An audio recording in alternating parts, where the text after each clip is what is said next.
பாருங்கள், இதே நல்லெண்ணெய் தான் ஊற்றிருக்கேன். பார்த்தீங்களா?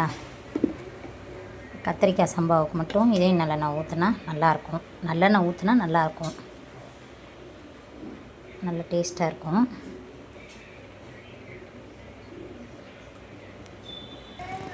பாருங்கள், எண்ணெய் நல்லா காஞ்சிருச்சு. எண்ணெய் நல்லா காஞ்சோடனே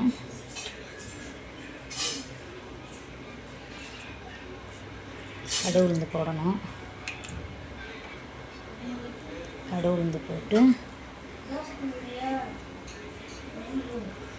இவ்வளோண்டு சும்மா ஒரு 10 வெந்தயம், கொஞ்சம் மிளகு, சும்மா பேருக்கு வெந்தயம், ஒரு வாசனைக்கு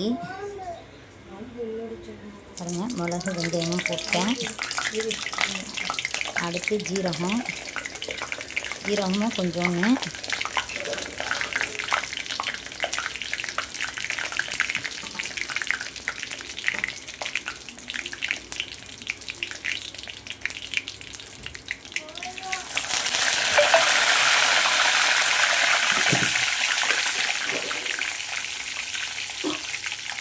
மிளகாத்தூள்,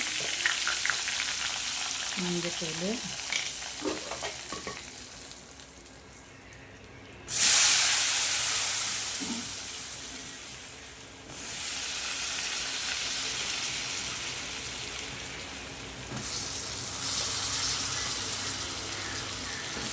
இதே மெத்தடில் செஞ்சு பாருங்கள்.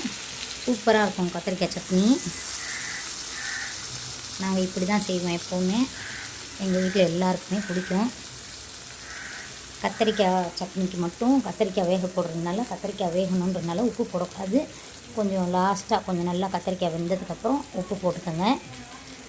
அது வரைக்கும் உப்பு சேர்க்காதீங்க. அப்படியே வேகாமல் ஒரு மாதிரியாக அப்படியே பச்சையாக இருக்கிற மாதிரி இருக்கும். என்ன தான் எல்லாம் பண்ணிட்டாலும் அது ஒரு மாதிரியாக இருக்கும். அதனால் அந்த மாதிரி பண்ணாதீங்க. உப்பு போடாமல் வேக வச்சிங்கன்னா நல்லா வெந்துடும்.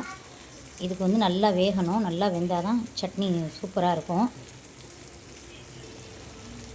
பாருங்கள், நல்லா வேகணும்.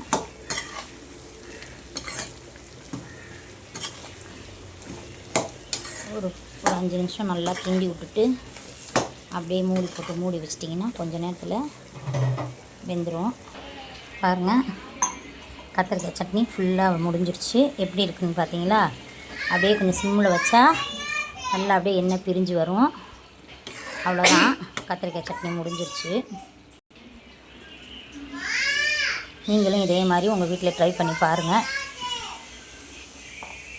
அஸ்ஸலாமு அலைக்கும்.